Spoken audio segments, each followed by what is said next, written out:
What if?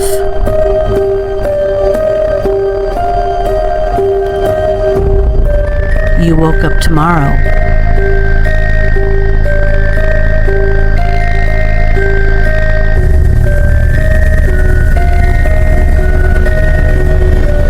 and you felt different.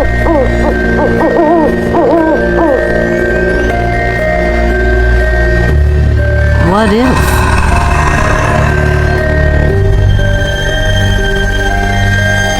You began to question what others haven't noticed. What if?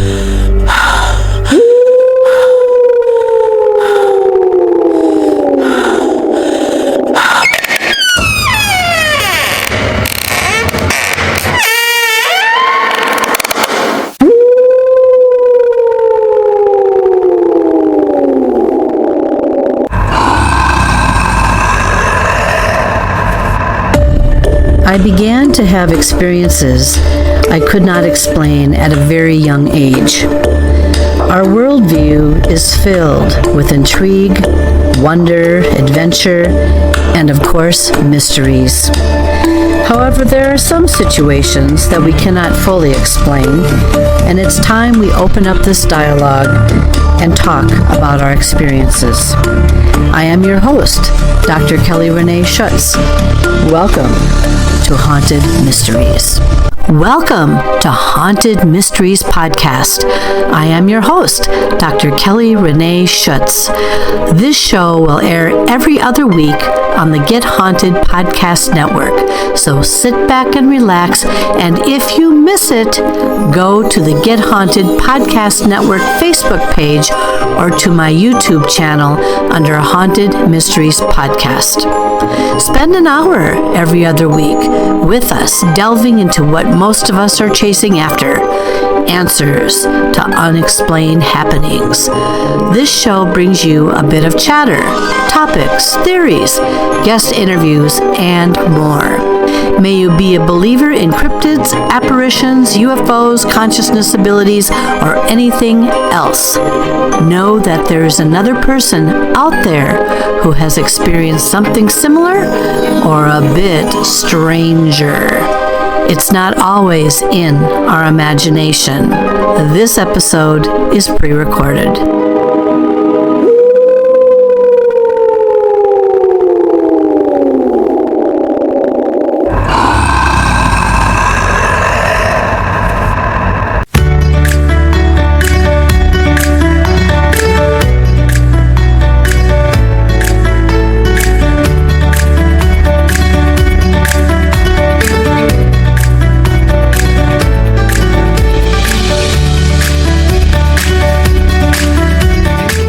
Good evening, everyone. Yes, indeed. Let's get started here. Welcome to yet another episode of Haunted Mysteries Podcast. My name is Dr. Kelly Renee Schutz. I am the host and the producer of this show. Today we have with us Chris McKinnell. He is one of the world's most experienced paranormal researchers and the grandson of legendary investigators Ed and Lorraine Warren.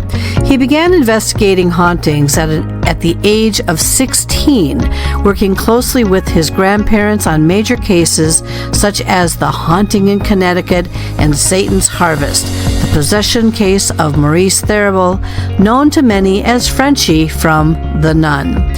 Over the past 4 decades, Chris has worked on more than 10,000 cases across the globe, helping individuals and families affected by unexplained phenomena.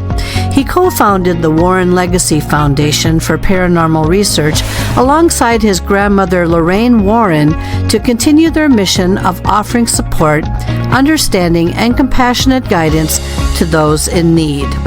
We had a lot to talk about this evening, so sit back and grab yourself a Bible as we go head on head and have a very interesting discussion.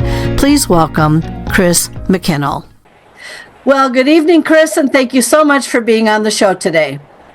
Oh, it's my pleasure. Thank you for having me. Oh, and a long ways you are away from us, but you know what? This is going to be very, very exciting.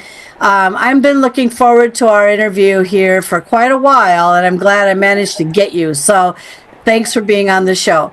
So I think what we're going to start out with, as usual, from that interesting introduction that we had, where did all of this start for you? I was born into it. I really had very little choice in the matter.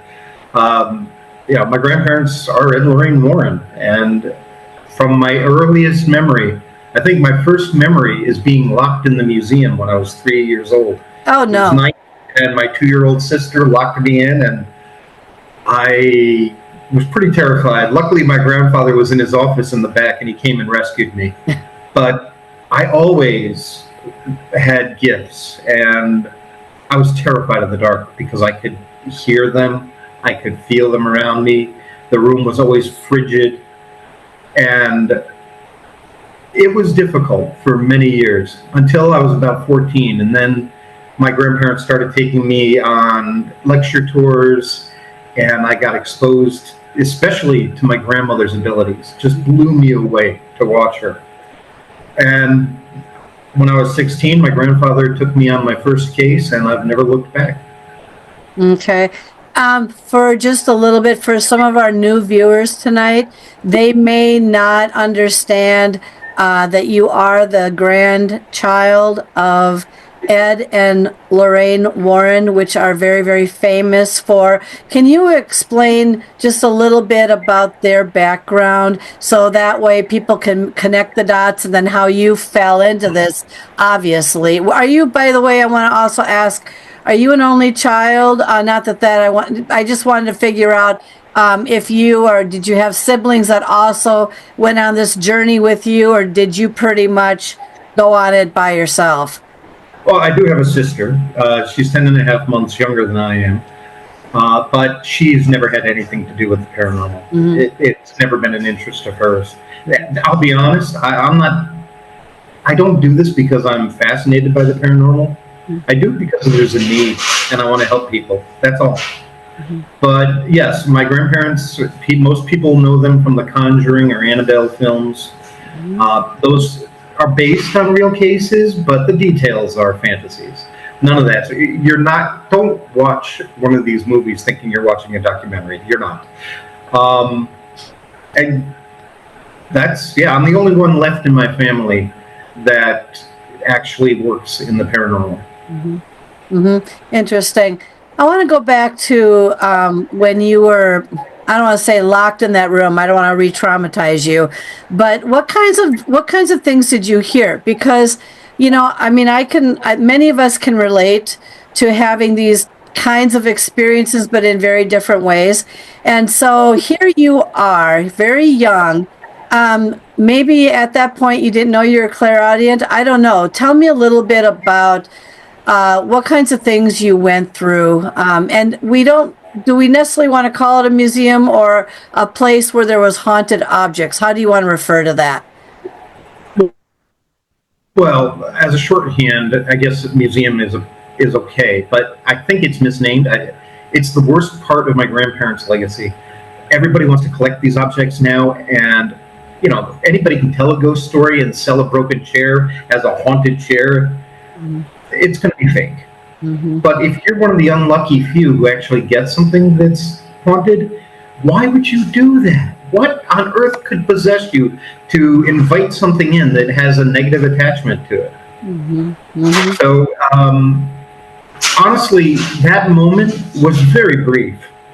As soon as I was locked in there and I'm looking around at all of this ghastly stuff lining the walls, a snarling tiger skin laid over a table, I started screaming bloody murder, and my grandfather came out running and rescued me. So I was afraid of the dark until I was 16, and my grandfather took me on my first case. Mm-hmm. I'll be grateful to him for the rest of my life, because that was an over-the-top poltergeist case. I mean, straight out of Hollywood. Mm-hmm. And it's weird, they never did a book on this one. And I thought of all their cases, that would have been a perfect one. Mm-hmm. But after that night of sheer terror, I've never been afraid of the paranormal again. And I went to bed the next night without the light on. Yeah, I mean, one of the things that just hit me when you said that you were never afraid because of the terror, the moment I was broken myself of being afraid or having fear was when I was in it was a 900-year-old bed and breakfast in, I think it was Wales. It's been a couple years, and because I travel a lot, and I had a cycling mirror in the room. It was no pony trick either. It was actually cycling, and I was so traumatized by that very moment. There's a lot of things that led up to that, by the way, and it was known as a haunted room. But after that moment, even though I was in there literally all night long, I had a very bad panic attack. After that point, I don't know. I just feel like I haven't really been that afraid per se of things anymore, but I do get the feeling that if there's something negative or lurking about, that I probably get the signal to probably just leave the room or the area or whatever. But I know what it's like when they say having it, blasted out of you. I understand exactly what you're talking about with that feeling.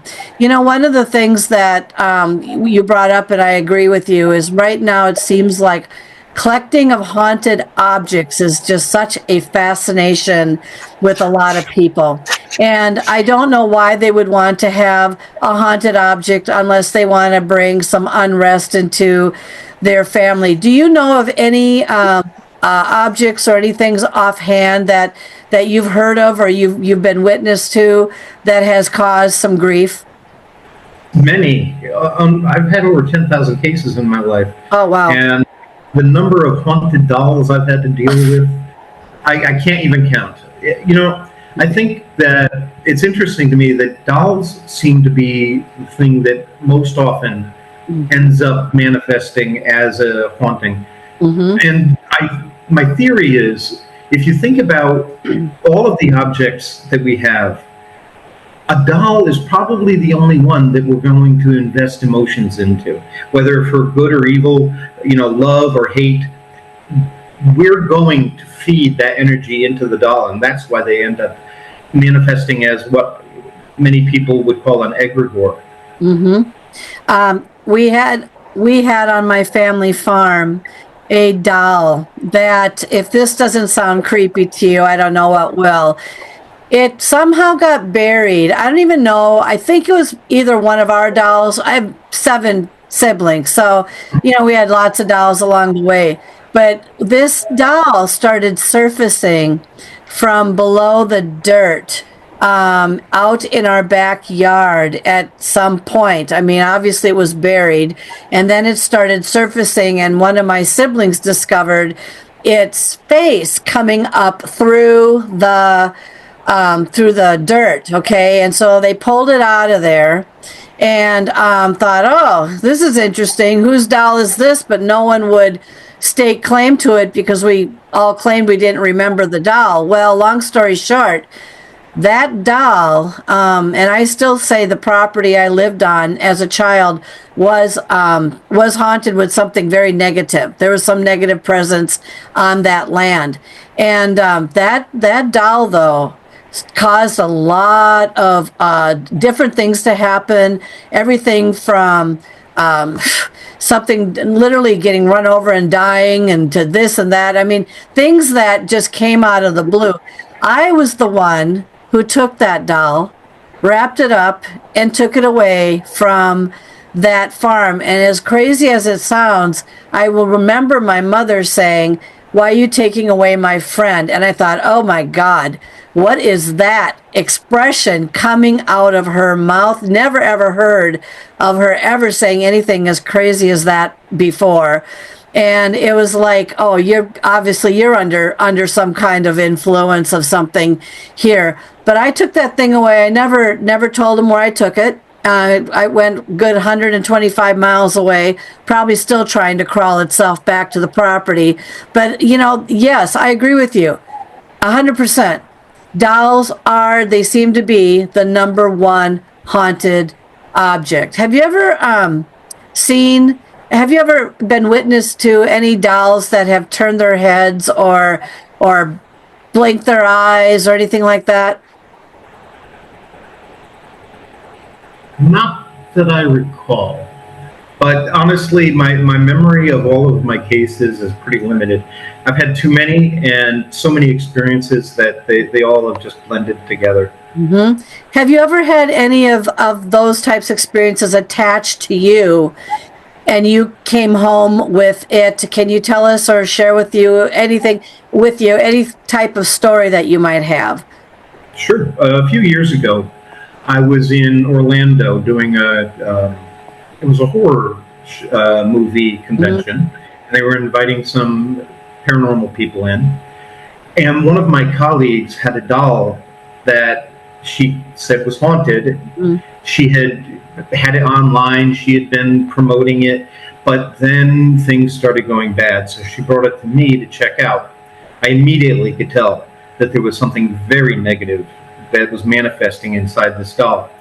So she asked me to get rid of it for her.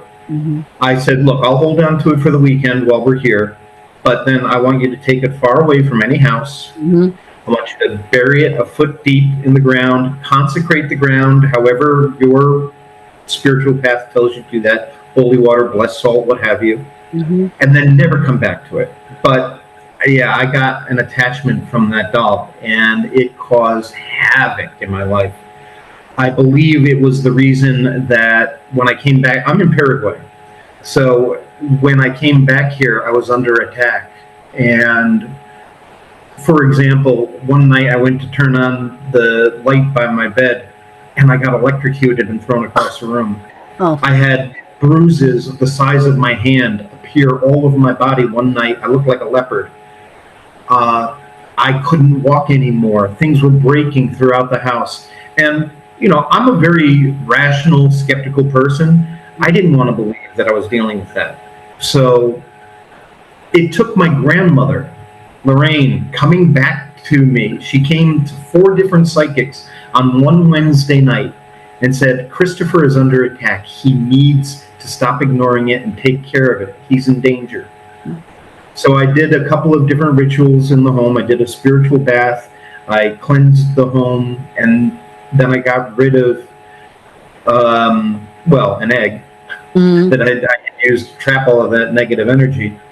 And I buried it, consecrated the ground, and immediately, I could walk again. I could move. There was no pain. It was a complete 180.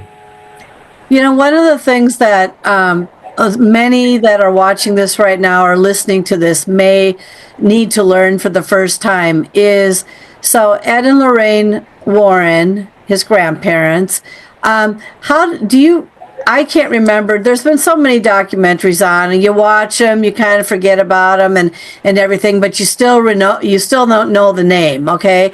And so how do you remember, I'm sure they've told you, how did they fall into all of this? Because then of course it translates down to you because they're telling you or showing you some of the things that they've gone through. Do you remember them telling you where this all started for them? Because Lorraine is obviously still very much present in Chris's life, and so we'll talk about that in just a minute. But how did they all come to fall into this? Well, my grandmother was one of the most powerful psychics I've ever met in my entire life. It's just amazing. And she had those abilities as a child, but she learned that people were not open to that and didn't want to hear about her seeing colored lights around the nuns where she went to school. So she started to try to hide that. My grandfather, on the other hand, grew up in a haunted house.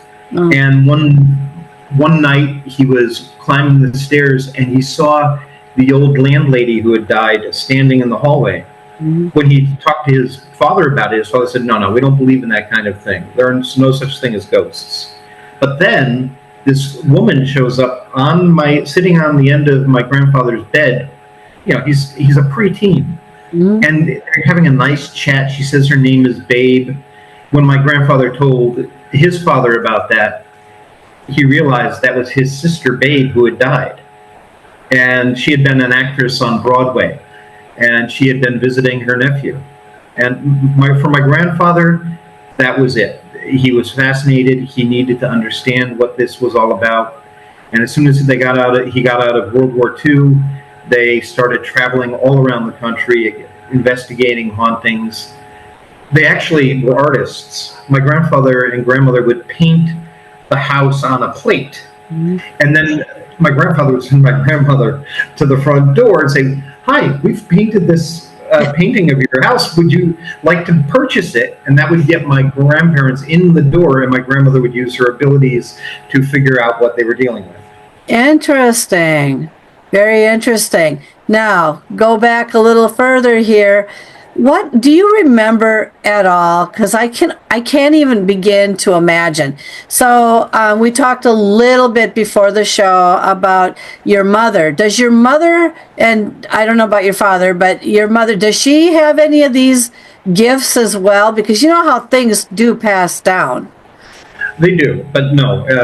If she has any kind of gift, she's never manifested it. Mm-hmm. She has avoided the paranormal her whole life. And by the way, that's Judy from the movies. Judy Spira, she's married to Tony Spira. He's not my father. My dad actually passed away a couple of years ago. Oh. But it's, believe me, everyone goes, and I know he's fine, so I'm not worried about him.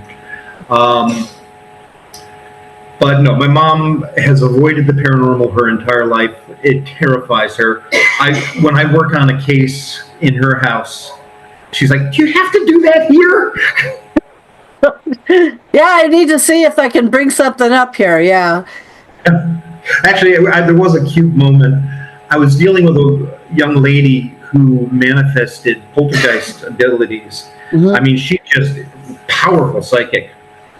And I was just getting on the line with her through this medium, through the internet. Yeah. And the moment she and I connected, the power in my mother's house browned out. Yeah. And she was like, "Don't do that in my house." Do you think that leads me to another question to you?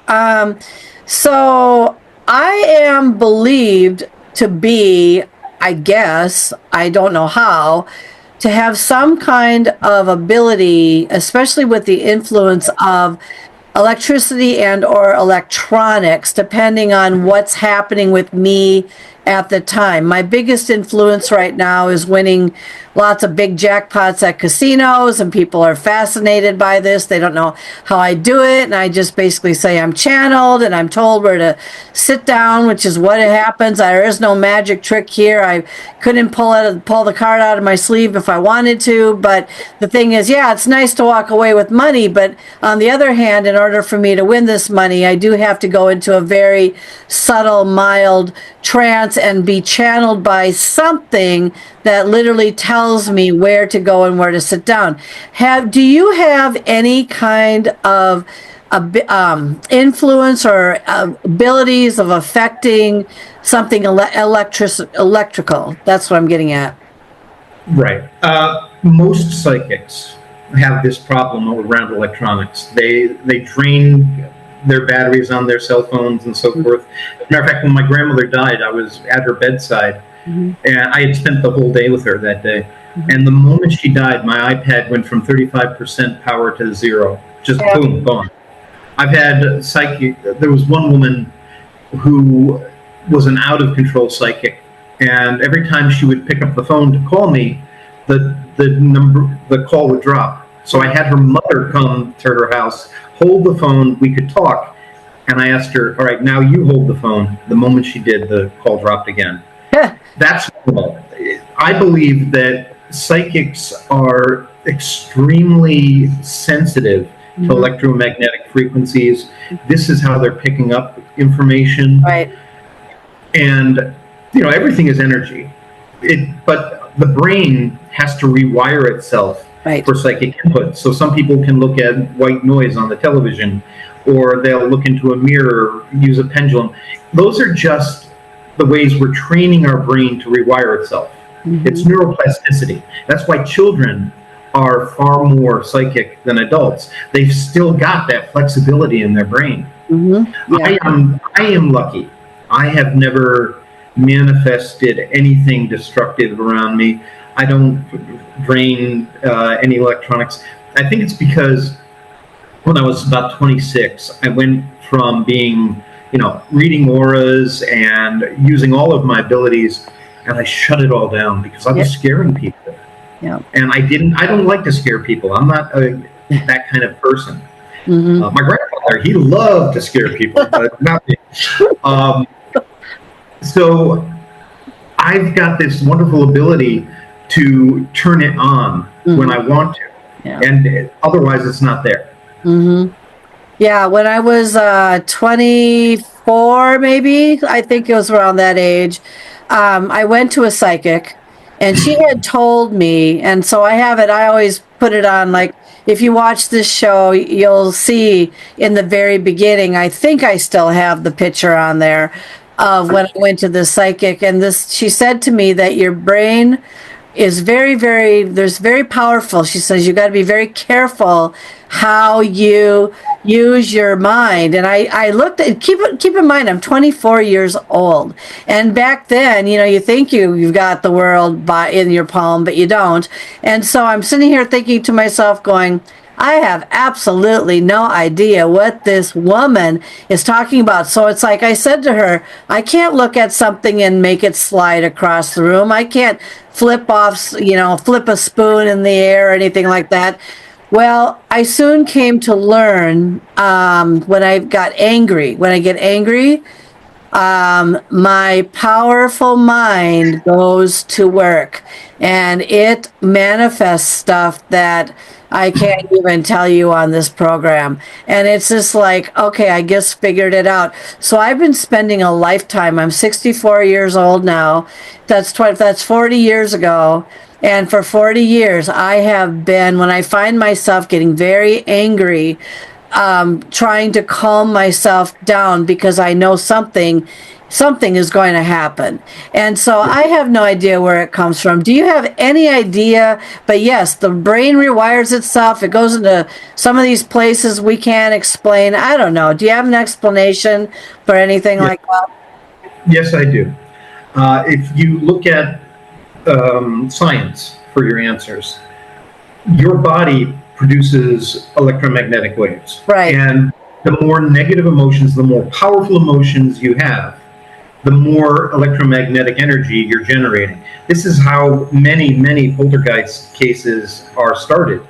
Yes, they can take on a life of their own and grow out of control, but often it's just an out-of-control psychic. I had a case in the Midwest several years ago where this nice woman, she had an autistic son who was now out of the house, living a good life with his family. But when he was growing up, they butted heads all the time. And whenever they did, things would start flying around the room. And now they still don't quite get along. So every time he's on his way over to the house, he gets apprehensive and things start moving around the house again. Interesting. You know what go ahead. That's an important lesson of the paranormal. If we can learn to control ourselves, think of how much power we have and what we can do with that power. It's a very hopeful message. Yeah, when I was, I proclaimed to have haunted. In some cases, I had lit up something because things were happening around me. But I proclaim myself to be telekinetic, clairaudient, psychokinetic, and telekinetic, and telepathic. I think that's one I was meaning to say. And I had situations where, and I write about these. I've got these all over. There's no secret with me. It's all on my web pages or whatever. I would look at it. Here's an example. At our house, one of our previous homes, two back, I would look at this key that was in the doorway, I believe like this, where we just stuck a key in there just in case we needed to somehow get out. And I'd always look at this key, right? Well, one day, the key was like this. And it's just my husband and I. We don't have anybody else, And so, like that. And I said, well, what the heck? How did that key get turned in the door? Now, he didn't touch it, but I was looking at that key, and I thought to myself at the time that at the time I thought it was the apparitions from across the road. There was a house across the road from us, which I didn't know about when we moved into this house, that was back in the Civil War day, had the homeowner, the man, he axed his wife and 3 children to death because he went kind of nutty. And so I consider myself to be like a beam. And so I was getting messages on my phone through a program about barn and terrified and this and that. And I couldn't figure out what those messages were until I talked to a contractor who cleaned our fireplace one day. And he said, yeah, that house across the road, they can't keep people there. It is so haunted that they move in and they move out immediately. But see, I thought it was and it could have been the children from across the road, because I attract children, ghost children, that were watching my every move and then just doing things. But I have a question for you, because one of the things that I haven't been able to figure out yet, even if I was the one causing that, which is very interesting, can you tell me, here's the interesting part. So I had a clock, all right, and I would be looking at this clock, and one day I noticed it was 6 hours ahead. And so I thought, well, how on earth did that clock with brand new batteries in it move itself 6 hours ahead? So I would watch this clock, and on occasions it would be always exactly 6 hours ahead. There was one time when we flew out of state. I was probably about, 1,500, 2,000 miles away. And all I had to do was I just thought of my clock in my bedroom, and I came home and it was 6 hours ahead. I'm going to ask you, because I just can never figure out why not 1, 2, 3, 4, why always 6 hours? Was I doing that? Or I don't know. Do you have an explanation for that at all? Not really. There are so many different things it could be, and it could have been a spirit trying to give you a message. Yeah. It could have been you. It could have been a broken clock. Yeah. So it's not something.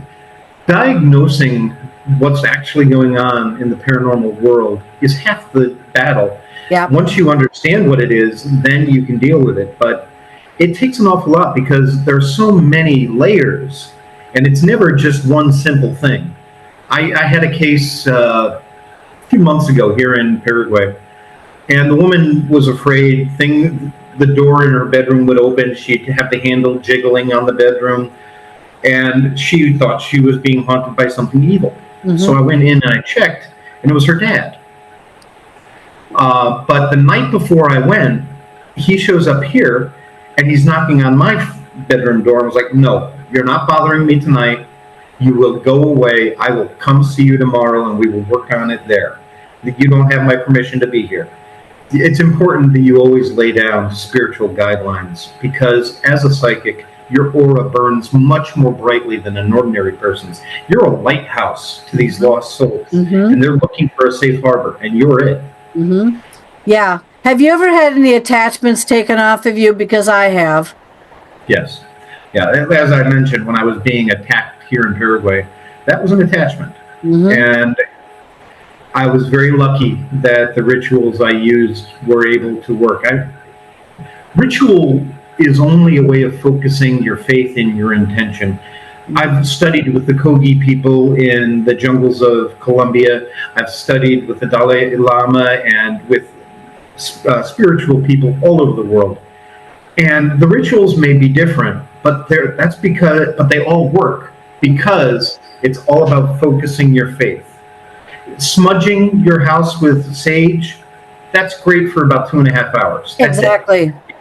No, you have to combine it with a ritual that focuses your prayer to God, or however you see that nebulous being, and ask it to protect you and cleanse your home. Mm-hmm. I struggled with my faith for 50 years. I studied every religion imaginable because I was trying to understand the mind of God. And then I realized what an egotistical ass I was. I just, how could I possibly understand the mind of God?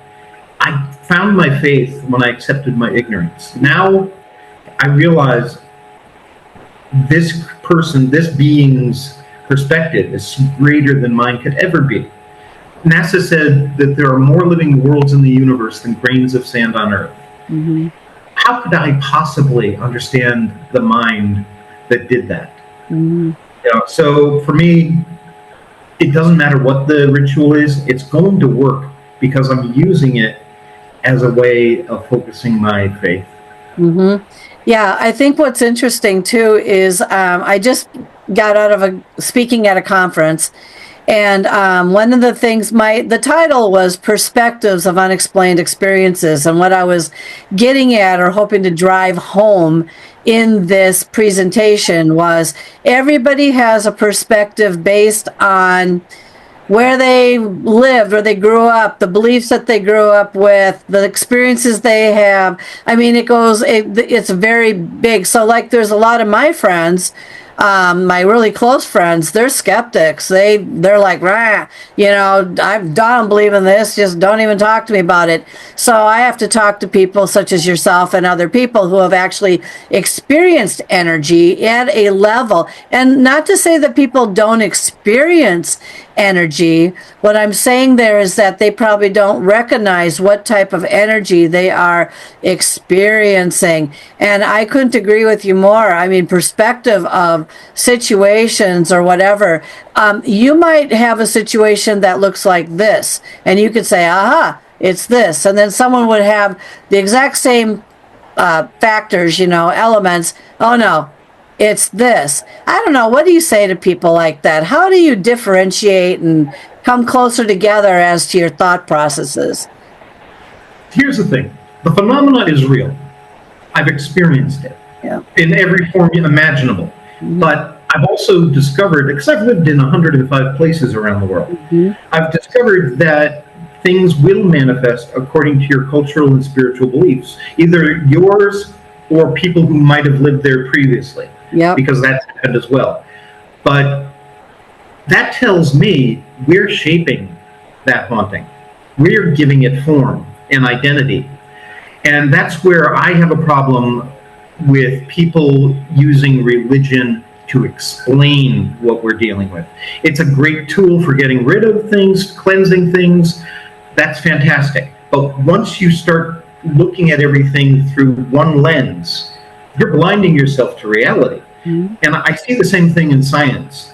People want to hold on to the old beliefs. They're afraid to accept new data. But that's what you're supposed to do. We're not supposed to be dogmatic in this field. When you see old videos of my grandparents talking about things, for instance, their first several years, they didn't even believe in demons. They only believed in ghosts. But when they were confronted by things they couldn't understand and were too powerful, they fell back on their Catholicism and everything became demonic. I'm an exorcist who doesn't believe in demons. I'm a psychic who doesn't trust psychics without evidence. I'm the most skeptical investigator you will ever meet because, yes, I know it's real, but every single time there are so many other layers, and I want to look for, why are you having this problem in this way? What is it that you are doing that's opening that door?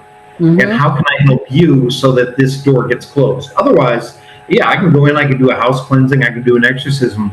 But if we don't deal with that underlying issue that made you vulnerable to begin with, domestic violence or past traumatic events, what have you, if we don't deal with that, then it's just going to come back. Yeah, it keeps following a person, that's for sure. And I agree with you, by the way. The individual I talked to when I was at the artist store, and when we had this incredible moment of, we believe our former manager of We believe she was there, definitely in spirit, because we both felt her. But the thing is she wanted to sage the store, and I said no. Absolutely no saging of this store. I said, and it wouldn't work anyway because it's such a temporary thing, and then you stink up everything that's in the store with the smell if you don't open up a window and all this sort of thing. So I don't see that as I've never saged any homes. I'm in my 5th home now. And I haunted 4 of them, or I believe I haunted, whether it was with myself or whether I brought something there, or, and then we became a happy haunted family or whatever. So I'm in a brand new house right now, but I have had clues given to me of something that has probably attached to me, mainly a child. Children like to see the reaction of people when they play hide and seek with their things.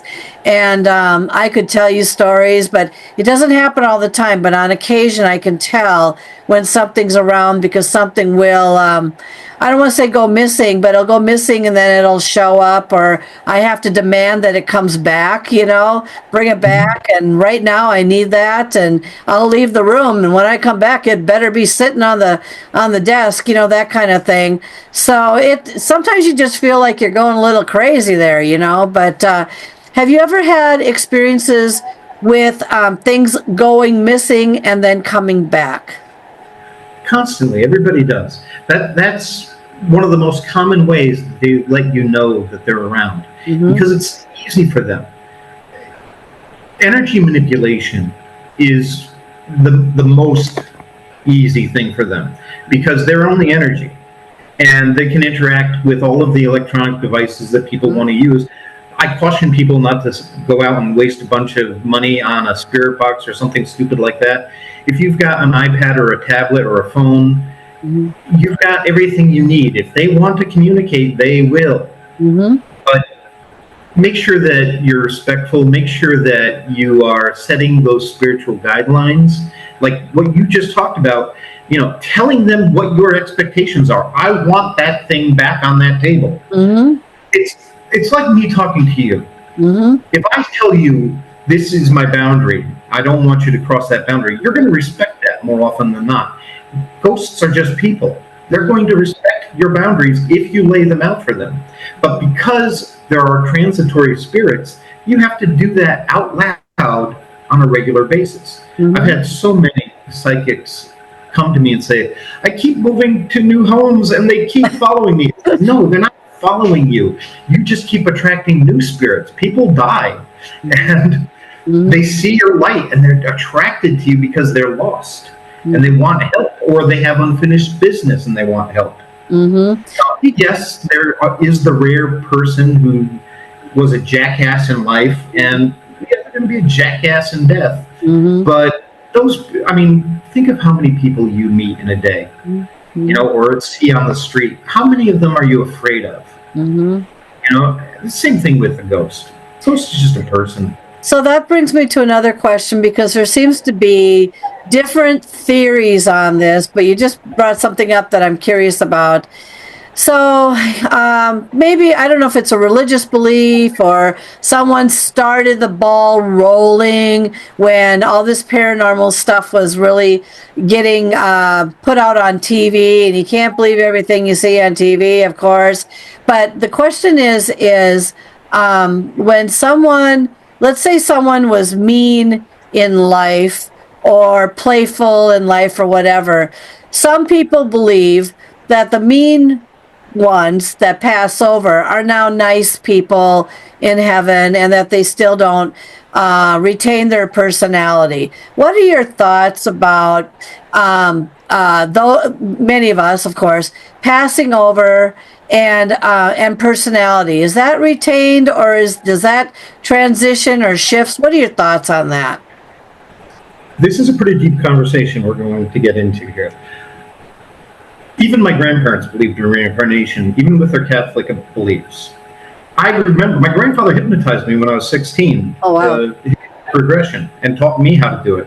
And I remember my last lifetime, but I am not that man that I was then. he was a World War I veteran. He was a grocery store owner, and then he was a sheriff's deputy in Texas, and he got either hit by a car or he was doing a traffic stop and he got killed.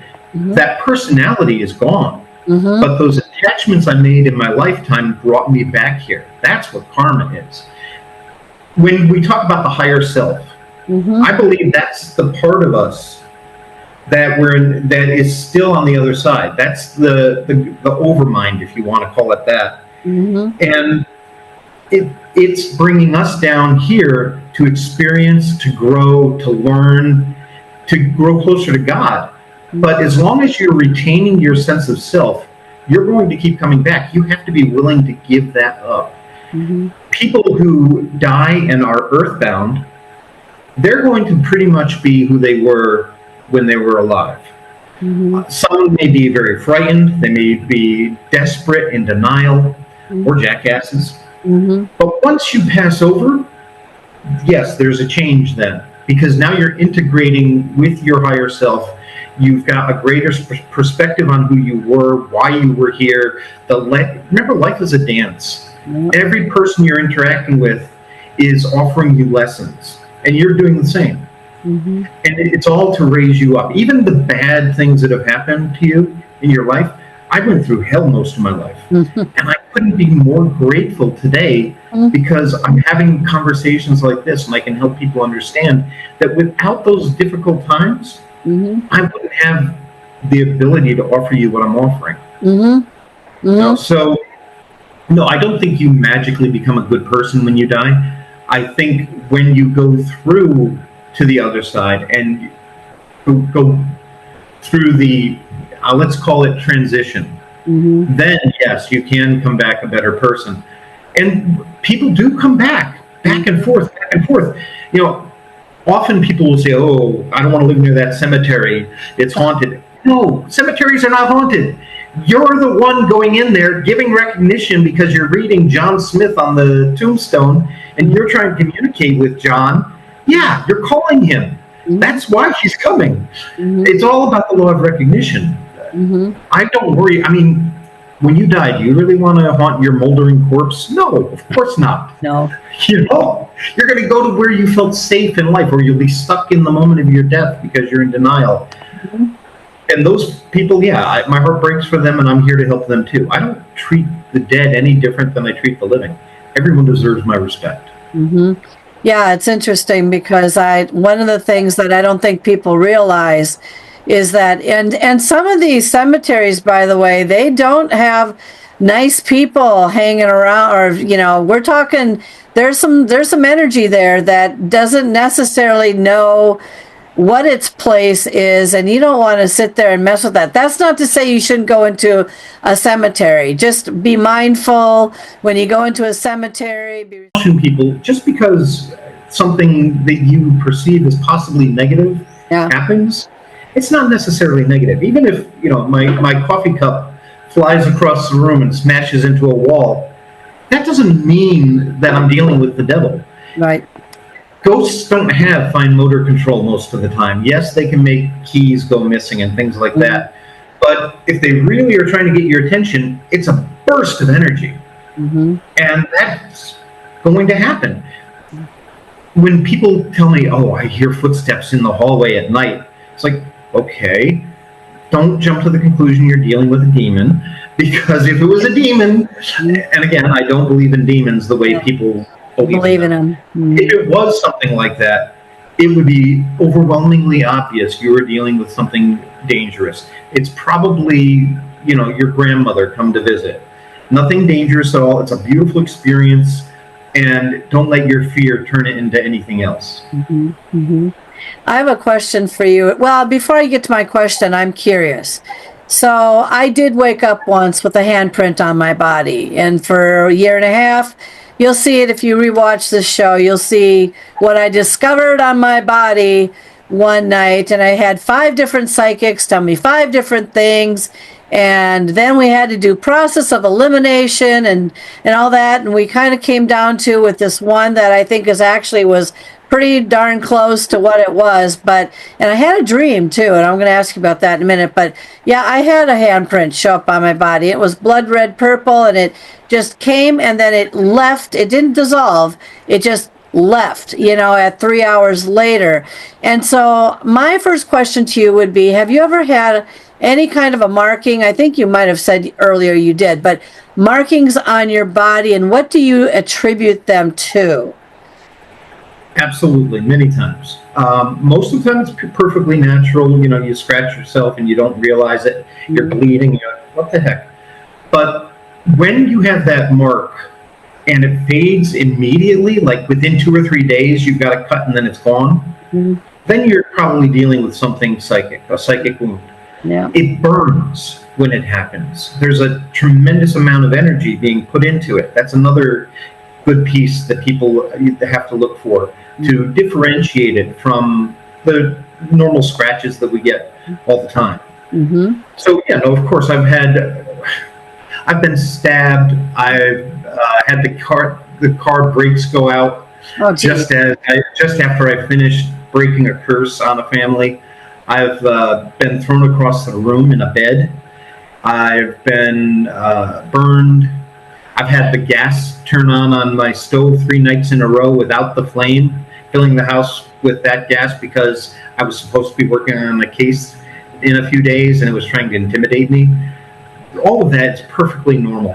And normally you're dealing with a human spirit that doesn't want you anywhere near them, doesn't want your trouble, doesn't want you to interrupt what they're doing, and they're trying to scare you away. It never works. I find it interesting that people want to say these demons have the wisdom of the ages when they do the same pattern of behaviors over and over again. If I were a real demon and I hated humanity, I wouldn't be dealing with the poor family that's living in poverty, has mental health issues, and isn't able to take care of themselves. I would be dealing with some high-ranking Pentagon official that would help me to destroy the world.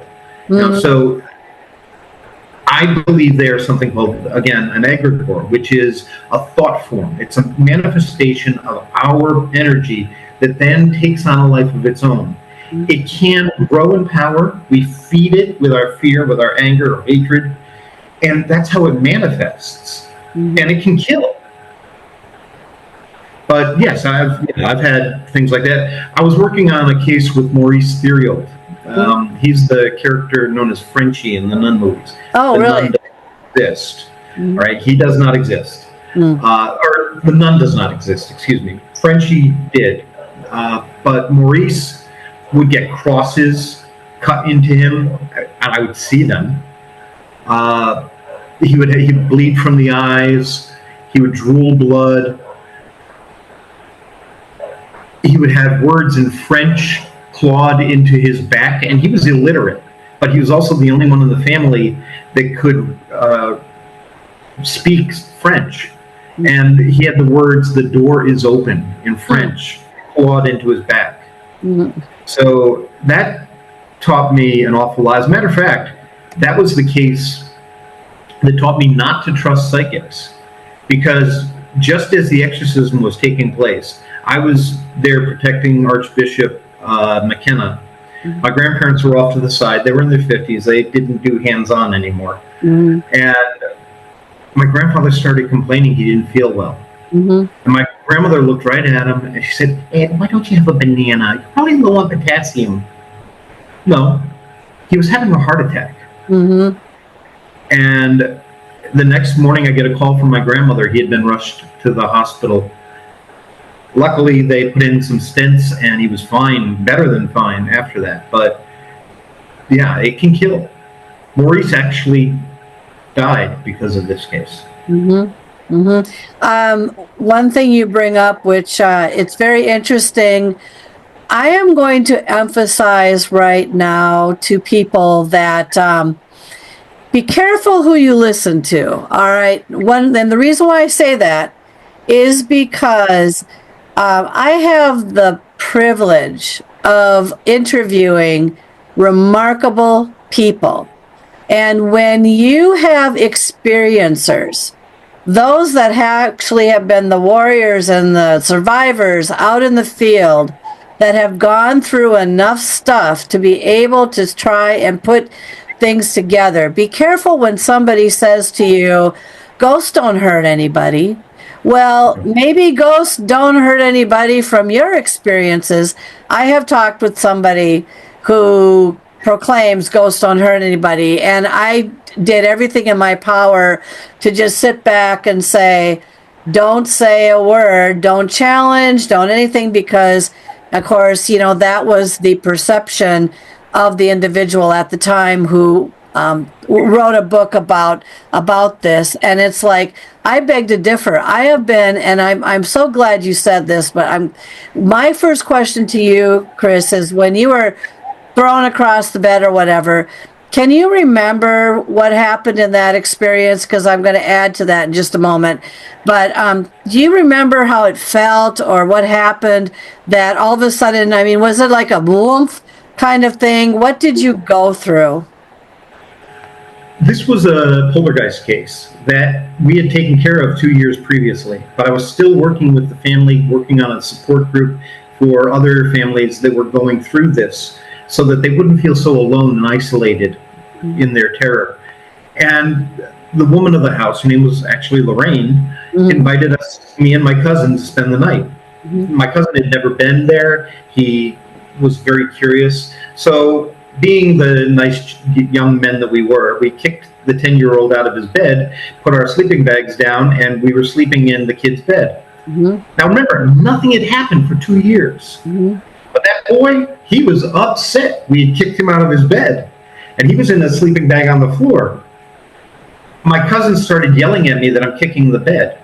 I was like, I don't feel anything. I'm not touching anything. I'm still in my sleeping bag. Oh, yeah. So we turned off the light again. And then, Chris, stop! The bed picked up, flew 10 feet across the room, smashed down, and broke into pieces. Huh. I laughed my ass off. Yeah. I thought it was the most amazing thing. I know. At 4 years old, it was the most amazing thing I'd ever experienced. And my cousin, he made like the road runner. He got out of there faster than you could imagine.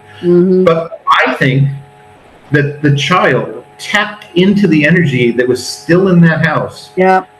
And he's the one that did that because nothing ever happened again in that house. It was a one-time occurrence. Yeah, it's interesting, isn't it?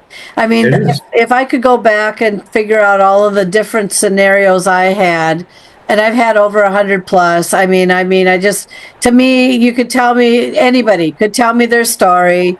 And in some way, I'm either relating to it or debunking it or something, because I've just been through so many different energy, different types of things. But it's the reason why I asked you about that was because when I was in Groveland Hotel, and it was another one of these haunted bed and breakfasts, and I felt safer going to haunted bed and breakfasts. We weren't in the haunted room again. We were in the room down the hallway. I was bummed about that. But I didn't really know at the time, because I didn't read the journal, who was actually in that room with us, which was a deceased miner. And keep in mind, Groveland Hotel is outside of Yosemite National Park in California. The hills are lined with silver. It was a perfectly clear night. It was perfect full moon. Everything was right for everything that could have happened. And I found myself about, I don't know if it was like 1:30, 2:30, something like that.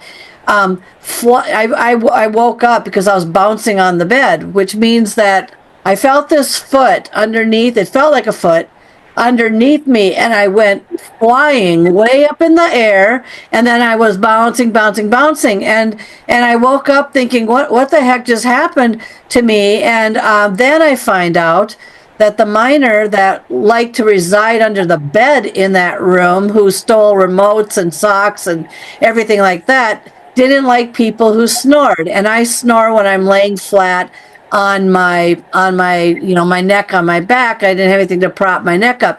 And so, but then of course, And I felt dead tired, like something just completely drained the living daylights out of me the next morning. But, you've got people that have also challenged my theory of the minor by saying, because of this handprint, and it's a long story, but were you dropped? Okay, so some think I might have been potentially abducted, and then because it was perfect conditions for everything, and then dropped back into bed, and maybe the foot I felt was trying to whatever. So you see, depending on the type of perception or the type of angle that a person goes with, one will go with the UFO theory. Oh, you were picked up and dropped, okay? Another one will go with the paranormal theory of, yeah, you ticked something off in the room, it was mad at you, and this is what it's done, and everything like kind of what you said, from the shaking and all that sort of thing. Very, very fascinating stuff. Don't really know to this day which one I'm leaning. I have a third possibility for you. Yep. If you were having an out-of-body experience. Oh, good one. When you drop back into your body, it's a jolt. It feels like you've dropped. Mm-hmm. And that could easily explain it as well. But you're right. And I have a colleague, Dr. Anthony Choi in Peru, and everything to him is alien. He's fascinated by UFOs. That's his expertise. Right. So he only sees it as alien. Right. I'm much more comfortable not knowing and saying, look, I need more data than I am just jumping to conclusions. Yep. I'm comfortable with the unknown. And people, if you're going to work in this field, that's where you have to start. You have to be willing to say, look, we're just scratching the surface here. Mm-hmm. I know. I'm working on something that I think is going to revolutionize how we work with paranormal. It's going to be a paradigm shift. There's something called the stone tape theory. Mm-hmm. And that was actually created by a TV writer in 1973 for a docudrama. There's no scientific basis that this should explain residual hauntings. There's nothing that says that the energy is absorbed by stone and wood and things like that. No, there's nothing there. But there is evidence in quantum physics now that time can flow backward and forward. And I think it's something called a temporal overlap. Mm-hmm. And it's kind of like a tunnel to that time. Mm-hmm. And you're connected with it. And if you, as the living person, remember those things like Gettysburg or the Tower of London, you're constantly reinforcing that connection through time, so you will still have experiences there. But when we forget about those places, then that connection fades away, which is why we never see haunted cavemen. There's no connection to that. We don't have that tunnel to that time. We don't see haunting dinosaurs roaming around. Mm-hmm. It's because there's that energy wasn't maintained. Mm-hmm. It's all about us. We're the spectators, but science teaches us when you observe something, you change it. Mm-hmm. Yeah. So it's all about that energy and connectedness that we have. I'm anxious for you to get your books done so we can learn some more from you about this, because I just love talking with experiencers and those that look at this more openly than someone who goes down that one narrow-minded. I don't want to call them narrow-minded. I didn't mean to call you narrow-minded, anybody. Just the one viewpoint of it's all got to be paranormal or UFO related or whatever. Because I've been searching for years. That's why I keep asking the question: what exactly have we experienced here? What exactly are we learning through this experience, and what's going on? Very fascinating. We'll have to have you back, Chris, because I'm anxious for you to get those books done. So tell everybody a little bit about how they can get a hold of you, what you've got in the pipeline, all that sort of thing. Well, if you need help, you can either go to our website, warrenlegacyfoundation.com, We have a link there where you fill out a form. It gives us an idea of what we're dealing with, and then we'll be more than happy to help you. All of our services are free and confidential. I've seen how publicity can destroy a family. I will never put them through that. But you can also reach out to me on Facebook. I have 3 different Facebook pages. I don't know why, but I'm always willing to talk to anybody who needs my help. Just please reach out to me. You can find me on Instagram at Warren Files. If you want to learn more, we have a wonderful series of about 100 videos on the Warren Files YouTube channel. It's not just me. I think it's very important that as the foundation, we represent many different viewpoints, because I don't have all the answers. I have more questions today than I had when I started. Back then, I knew it all. Thank you so much. I will have everything in the show notes, so that way people can rewind and stop and grab that information. And again, once you get those books done, we'll have you back and then we'll talk about your book. So on behalf of the show, thank you so very much for being with us today. Thank you for watching and listening to Haunted Mysteries Podcast. The content, music, and creative sound effects as heard on the Haunted Mysteries Podcast are copyrighted and licensed commercially to Dr. Kelly Renee Schutz. Please do not reproduce in any manner without the express permission of Dr. Kelly Renee Schutz, Diamond Point Entertainment, LLC, Paranormal Universal Press, LLC, Haunted Mysteries Podcast, and or any affiliated networks such as the Get Haunted Podcast Network. The opinions and information expressed by the guest, hosts, and sources as heard and seen on the Haunted Mysteries Podcast are not necessarily those of Diamond Point Entertainment, LLC, Paranormal Universal Press, LLC, Haunted Mysteries Podcast, and the Get Haunted Podcast Network, as well as its producers. Although the content of the shows may be interesting, the information and opinions within are deemed for entertainment purposes only. Subscribe to continue your enjoyment and interest, and thank you for making Haunted Mysteries Podcast part of your day.